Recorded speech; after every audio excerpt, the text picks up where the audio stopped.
the first cinematic match of ever being talked about on Neo Reality Entertainment's YouTube channel. Hey everyone, it's Eric Braun, aka Neo Reality, here today to talk about the gruesome Wyatt swamp fight.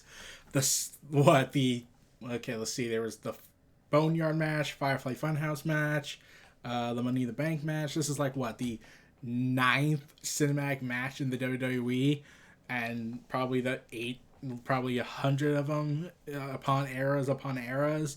But anyways, let's get right into this. So, the Wyatt Swamp Fight was a cinematic matchup between the monster among men, the Universal Champion Braun Strowman, against the Eater of Worlds, Bray Wyatt.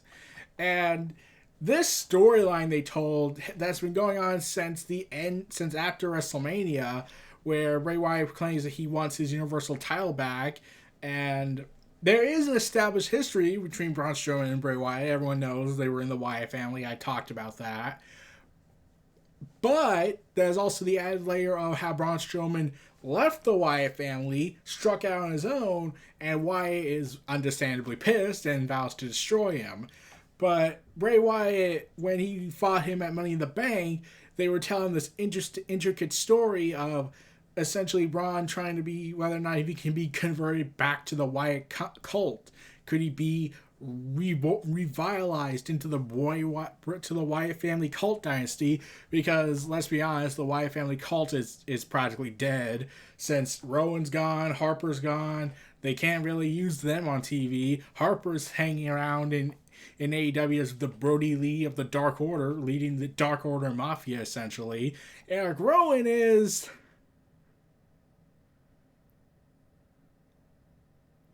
cradling his dead spider robotics. Yeah, that buildup was not worth it.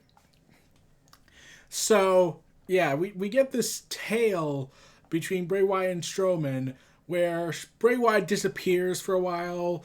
It was because of commending the celebration of his real-life girlfriend, JoJo, having another kid, and they wanted to give Bray Wyatt some time off, and that was telling you how much JoJo was basically having faith in him. All these years of creative blunders they gave him, and they've rewarded him and saying, we trust you, man. You've given us so much great content to work with. We're going to trust you with this. So, yeah, Strowman would go on to fight Miz and Morrison. No one cared about that, but for the most part. But then after Backlash, Strowman would be approached by Wyatt once more with the Firefly Funhouse segment. However, there's a twist to it. So Bray Wyatt goes on this long talk about how he's been learning all the latest TikTok moves, because that's really what we need to talk about. How he's perfected the dark arts of resurrection, and how he joined a knitting club, a book club, and everything. Until Rattling Rabbit reminds him of his tragic defeat and how he wallowed in his own self-pity in the house. Much to Bray Wyatt's anger, and he was ready to kill Rattling Rabbit again for the 20th time. One time it was off screen at the hands of Mercy the Buzzard, under the Wyatt Family News Network. Yowie wowie. So, yeah.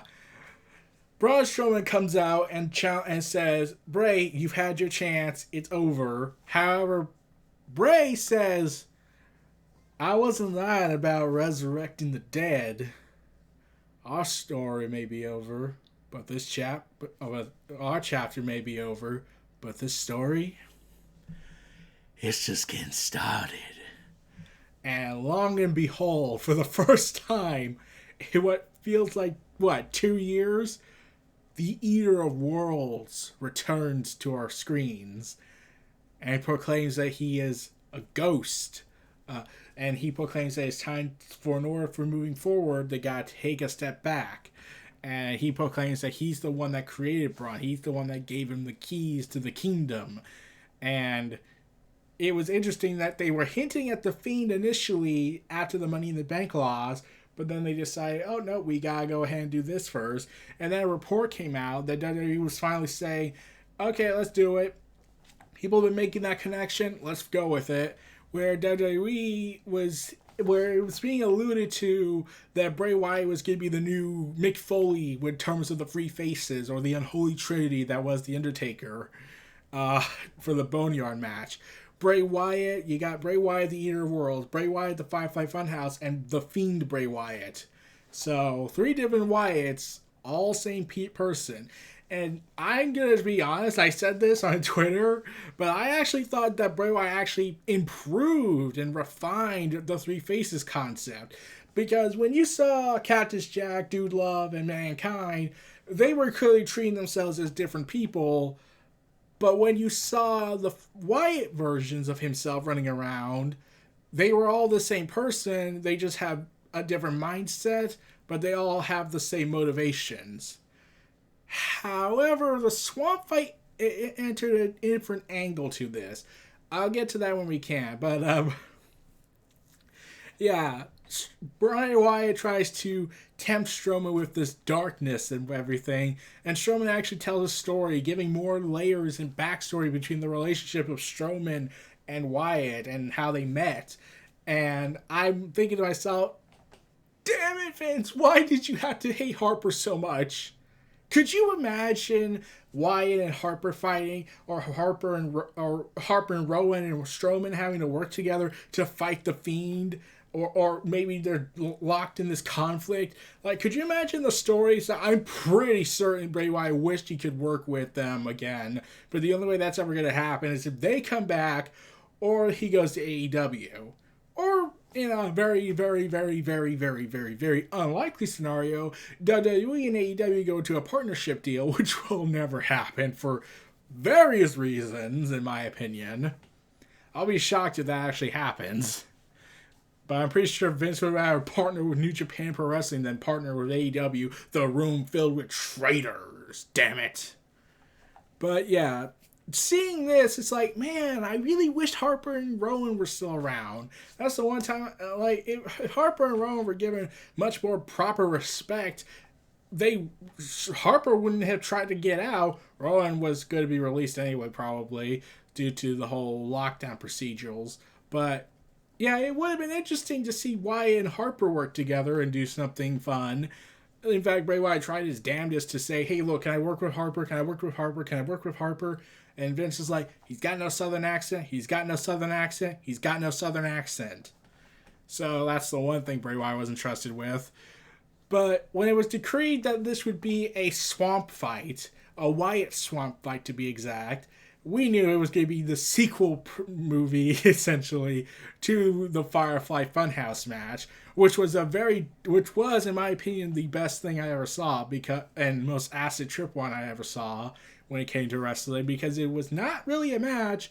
It was, in fact, a character story deconstruction where they basically tear down the layers of John Cena, showing from this superhero, iconic Superman, stripping all that away piece by piece and revealing that he is in fact everything Wyatt said he was. He proves that The Miz was right. Wyatt would prove that The Miz was right. Wyatt proved that he was right. That Cena was, at the end of the day, and in terms of character, that he was a selfish, egotistical, maniacal, power-hungry asshole. And I'm pretty sure they were referencing behind-the-scenes stuff. If only we could have the Nexus storyline and then have Wade Barrett show up in a sequence, but that would be too hilarious. But this is not me talking about Cena the Man. This is talking about the perception that fans have of Cena and what the locker room has had a history with certain wrestlers, like Riley, who was allegedly demoted down the card because of Cena, but we'll never know that truth. I mean, like, they alluded to it with Roman Reigns and how he mentions how if he really was like John Cena, he wouldn't be here. Ask Alex.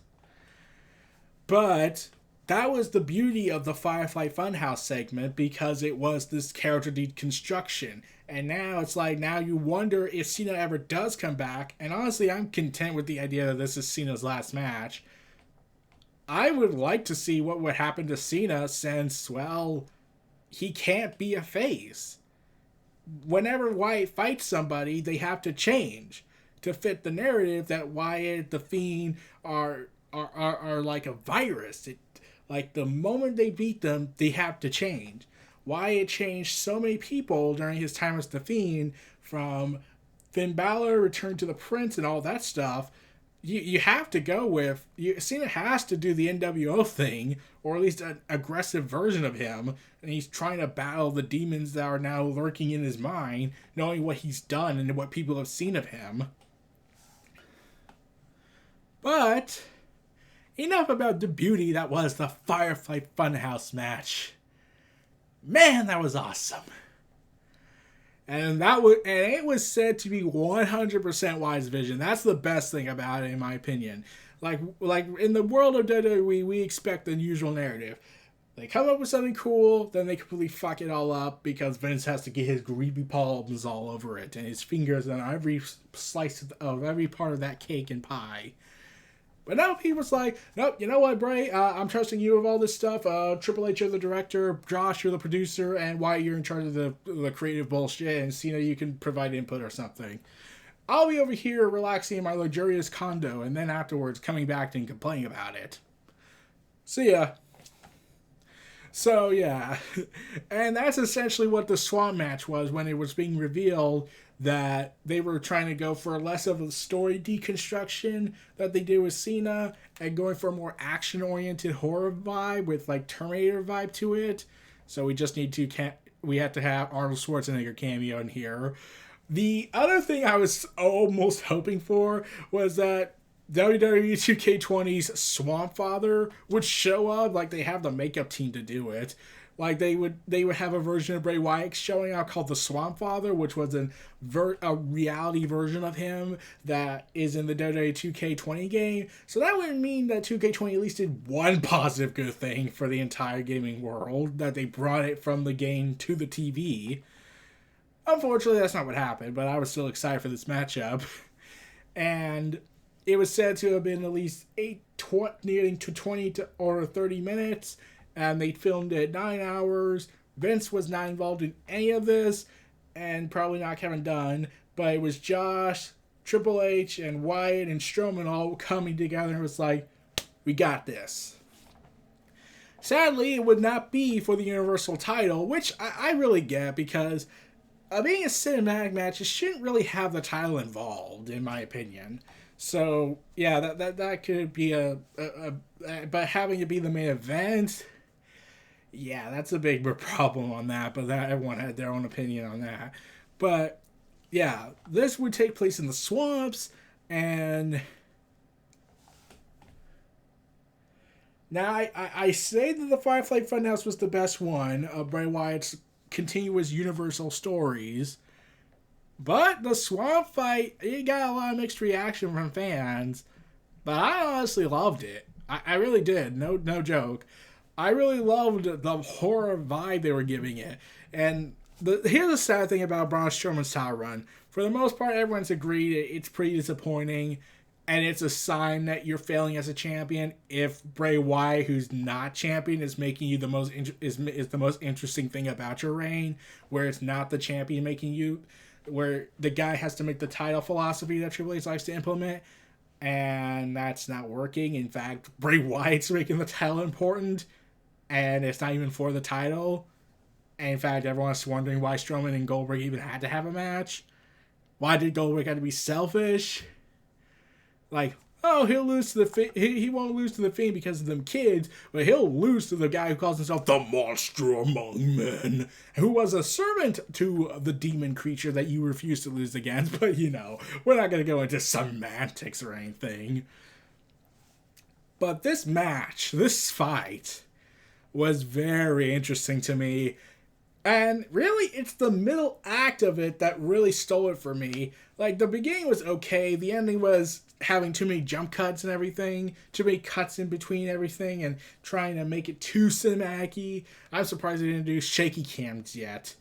Hope not, though, but let's hope they don't do that. But every time at the end, it felt like Kevin Dunn found out about the filming and was like, no, I need more jump cuts, more, and whatnot. But it's that middle part that I love, where there's no wrestling involved. You see before the middle act, Braun Strowman is attacked by two people who just happen to look like Harper and Rowan, just having their faces covered. And then there was a third guy that had a giant shovel, and for some reason I was thinking, like, is that guy from NXT? I feel like I've seen him from NXT. He looked like Timothy Thatcher. I could be wrong, though. But I digress about that theory. But I was wondering, like, who the hell is this guy? And Braun Strowman set him on fire, so... Yeah, AG! Though I am wondering, if they're going to be content with Strowman attempting murder and burning someone alive and showing it, I'm thinking to myself, so why won't they have blood in it, even if it's fake? Like, burning someone alive, oh, that's perfectly alright for them kids. Blood? You're going too far. Or look at Fox. This is a PG movie with that one anime adaptation movie, and it's filled with gore and blood and guts. Except the blood's not red, therefore it's perfectly safe for kids. But that middle portion to me really struck out for me. Bray Wyatt has Strowman captured after Strowman is knocked out by a version of him of his past. Never seen it again after that, so I can only assume that Bray Wyatt was playing mind tricks and had him think he was seeing himself or something, since they are now making Bray Wyatt a supernatural entity. And we also got a jump cut with Bray Wyatt as the Firefly Funhouse character, saying, "That's Braun, let's go Braun, if he can't do it, no one can." And that's it for the Firefly Funhouse Bray Wyatt. He never shows up again. But that middle portion, Strowman is at Bray Wyatt's mercy. He's chained up. He's trying to get out. Bray Wyatt then starts speaking and taunting him, saying, like, "It's good to see you, Braun," and everything, and telling him these stories and calling back to his promos when he was the Eater of the World. In fact, it's all the way back to 2013 about how, "I'm already dead. You want to see something really scary?" And how he wants to take down the system, even referencing his 2015 promos where he wanted to ascend to godhood. And essentially, initially, it was more like a ideological debate, like together, like basically Bray Wyatt was essentially doing this: "Join me, Braun Strowman, and together we can rule the swamplands." Whereas Strowman was threatening to send Bray Wyatt back to hell where he belonged. But it was after that, Bray Wyatt asks this strange question. He says to Braun, "Do you want to know where I've been?"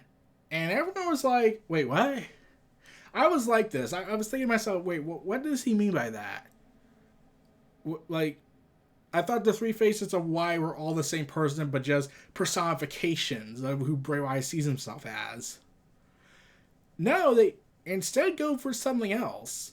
They go with the idea that he's the same person, but it's not the same person. So Bray Wyatt says, after Strowman says he is going to send him back to hell where he belonged, Bray Wyatt says that he was trapped in an endless abyss where he had no control over his body. He could only see what his body was doing. And that's when I realized something about Bray Wyatt's character. And this relates to a theory that people have regarding Bray Wyatt and a released WWE superstar who's now working in AEW. So, what Bray Wyatt is alluding to here is that the Fiend is not Bray Wyatt directly. The Fiend is a dark spirit controlling Bray Wyatt and locks Bray Wyatt away. And the Wyatt that we're seeing in the Firefly Funhouse is like an innocent, subconscious version of him that's trying to get out, but he has only his innocence left and what youthfulness he used to have when he was a kid, in the narrative of how he hated his daddy and everything and how he alluded to murdering him. But now it gives that, and then it gives a new, deeper layer to Wyatt. So we've seen Wyatt angry, we've seen Wyatt laugh, we've seen Wyatt maniacally insane, we see Wyatt being confident, cult leader, confident when he shouldn't be, when he's constantly losing every match. He's been deceptive. He's been all sorts of things. But really think about this. When have we ever seen Bray Wyatt scared? Really think about that. Like, have we ever seen Bray Wyatt scared? Like, he wasn't scared when he fought The Undertaker and Kane. And in fact, I'm pretty sure he was more dumbfounded that Roman was trying to scream out at the top of his lungs, "I will achieve relevancy!" Only to get chokeslammed in seconds. But is Bray Wyatt afraid of himself? Of the fiend that lurks within him? Because he screams out that he's not going back. He says, no matter what happened, I'm never going back. As if he doesn't want the fiend back out. Which now adds a layer to Strowman because when Firefly Funhouse Bray was trying to regain his control over him and failing miserably, Bray Wyatt, the Eater of Worlds, was screaming how he wants to destroy what he created. But then he says, oh, I'm not going to destroy you. I'm going to destroy what you became and become what I want you to be. But we never got a reason why he was so obsessed with that other than the idea that he didn't like that Strowman became the system. And now that line where he talks about how he doesn't want him to come out, how he doesn't want to go back to that dark cesspool of endless pits, now operates a different thing. Bray Wyatt, the Eater of Worlds, is afraid of the Fiend. And the Fiend is only temporarily locked in by Bray Wyatt's strength of mind. And I think, and this is where my interpretation comes in, Firefly Funhouse Bray was probably Bray Wyatt, the Eater of Worlds, trying to get Strowman back to sort of be his anchor, to anchor him to this reality, or else the Fiend comes out and everyone's screwed. And now that story takes on a different turn, if that's the route they're going for. But if that's indeed the case, that means Firefly Funhouse Bray is in fact the Eater of Worlds Bray, but it's more of this innocent, youthful, you can trust me smile. But like every time the Fiend starts to leak out, and then the Fiend comes out, and Bray Wyatt's even afraid of his own version.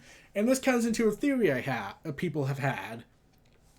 There's this continuing theory that Bray Wyatt is using the template that he was given with Matt Hardy when Matt Hardy threw him into the Lake of Reincarnation. Remember, Matt Hardy threw him into the Lake of Reincarnation because he wanted to rid the spirit of Sister Abigail. So the theory was that, what if that wasn't the best option for Wyatt? What if getting rid of Sister Abigail would make him worse? And we get that years later with The Fiend. So imagine if Matt Hardy never left the WWE, he stuck around, and they worked together again. Would that have been the narrative? We're left with interpretation now because Matt Hardy left, and they're not going to acknowledge him on TV other than in reference for tag team runs. But what if they did do that? Had Matt Hardy, if he stayed, worked with Bray Wyatt and revealing that Matt Hardy now realizes the error of what he's done, that what he thought he was doing to save Bray Wyatt has only worsened Bray Wyatt and released the man in the woods, that Sister Abigail was actually his shield to protect him, and Matt Hardy just unleashed hell upon earth. Pandora's box. So now you get this narrative here that now will probably never get solved unless Wyndham Rotunda and Matt Hardy come out and say, yes, that would have been the plan had things gone differently in life. So, and now they add a new addition to the Wyatt mythos with who was allegedly Sister Abigail bringing in a snake, so clearly ripping off Jake the Snake Roberts, and I'm pretty sure he's pissed off. Where he's going to go on TV and say, I hate to spoil this cinematic fight, but damn, son, I was getting tired of seeing you copy and bitch my ideas. Or something like that. And it's revealed that this person that's supposedly Sister Abigail is Alexa Bliss, or at least a premonition or a ghostly figure form taking her form, or Sister Abigail possessing her, or Sister Abigail like making a copy version of herself into Alexa Bliss's image, like she's like the goddess of temptation for Braun Strowman, because they reference this, and I love the continuity they're adding more to this, where they bring up the Mixed Match Challenge, that tournament that ultimately meant nothing in the long run other than donation charity events, so that was at least good. But how Braun Strowman and Alexa Bliss during their tag team matches together, they keep having this romantic feeling vibe they were giving off, and almost did kiss after they lost the tournament, but nothing ever came out of it. Like, they always bring it up from time to time about Team Little Big. But yeah, it was established in the narrative that Braun did have romantic feelings for her in terms of character storylines. And now Bray Wyatt is like, okay, let's put that thing that was meant for laughs and turn it into a horror scene. Where now Bray Wyatt is threatening Alexa Bliss. Because now Braun Strowman has an established weakness. It's not Bray Wyatt anymore. He's afraid of Bray Wyatt, but he's trying to kill him before The Fiend comes out and play. But now Strowman has to wonder if Wyatt knows about his feelings for Alexa Bliss and what's falling for the temptation. Does that mean Wyatt will go after Bliss to get to Strowman in order to convert him back to be his anchor to keep him in this reality? Or The Fiend comes out to play and destroy everything in his path? That's where the literature comes in and comes off as so interesting to me. And Wyatt attacks him from behind, trying to suffocate him, trying to kill him, and then just chokeslam through a boat, and then the boat mysteriously sails off into the distance, and then comes back, and Wyatt's gone, reappears in the swamp, tries to drown Strowman, and then starts speeding him down and beating him down, before ultimately screaming at the top of his lungs about how he didn't want to do this. And Strowman then shoves Bray Wyatt out into the swamp once more. Strowman thinks he's finally done it. He's killed Bray Wyatt, even though a boat didn't take him down. So yeah, and then Bray Wyatt and pulling the NXT style of the let's trick the audience that this is the end, only to reveal it's not the end, and have Wyatt come out of the surface as a part of a jump scare attempt to strangle Strowman and throw him into the water. The jump scare didn't really help because I knew like that would have been way too anticlimactic. And plus, it's more like I'm loving the story than I'm not actually scared of it, because it's just that damn good for me. But as this goes on, we see Bray Wyatt do something weird. So he chokes Braun Strowman with the mandible claw. Also, beforehand, he was trying to gouge his eyes out. So, gouging of the eyes out, perfectly alright. Rey Mysterio having his virtual eye pop out, perfectly fine. I mean, Strowman trying to saying hell, murder, kill, and whatnot, perfectly alright. A little bit of blood? Oh, hell no, we're not going to do that. That's too far. I don't care if we have to set people on fire, damn it. That is too far, damn it. You see what my problem is? And now, but Bray Wyatt after that, like everything's all like quiet, and then we see Bray Wyatt struggling, like he's trying to gasp for air and get out, like something's pulling him down, and lo and behold, the water turns red, and the Fiend emerges, like Friday the 13th horror, and now it's like, oh yeah, this confirms what I was thinking. Wyatt doesn't want to kill Strowman. He wants Strowman to be his anchor, but he doesn't really know how to say it, or else the Fiend will try to fight or come out prematurely. And now that Bray Wyatt was in a weakened state, the Fiend came out to play, and it's now after Strowman, and now it's like, will this turn into a psychological thriller battle where Wyatt, during his match with Strowman, probably at SummerSlam for the Universal title, where Wyatt is trying to fight the Fiend and is trying to do this beginning of a face turn of sorts, where the Fiend will be gone for a while and Bray Wyatt turns to face and do all these interesting new routes they could go with, because there were rumors going around that they might turn him face, but no idea if that's true or not. Since this is ringside news, so take it with a grain of salt. But it would be an interesting route if they go that particular route, in my opinion. But yeah, I really enjoyed the cinematic match. I know it's not for everyone. I totally get that, but there's just so much interesting routes they have gone with this, and how much of all this is all Wyatt's vision. And it's always interesting to see the passion and the dream vision that the creator has, and he's finally getting allowed to create it. And the people behind him, the producers and all the power hungry people who want to ruin everything, are like, fuck it, give him a blank check, we'll let him have anything he wants. So yeah, the swamp fight closed out the show. Bray Wyatt has died out for now and is returned as The Fiend, and clearly the story is not yet over. There's one more, and it's the SummerSlam fight for probably the Universal title once again. He's going to win it, and then they're going to probably wait for Roman to get back. Unless another Goldberg comes in and tries to selfishly take the title, because fuck them kids, right? For the kids! And then you'll get memes screaming out saying, fuck them kids. So yeah. So many variables, so many interesting routes. Those were my thoughts on Extreme Rules 2020 Wyatt Swamp Fight Cinematic Match. This was Neo Reality Entertainment. If you like, comment, subscribe, and donate to see for more.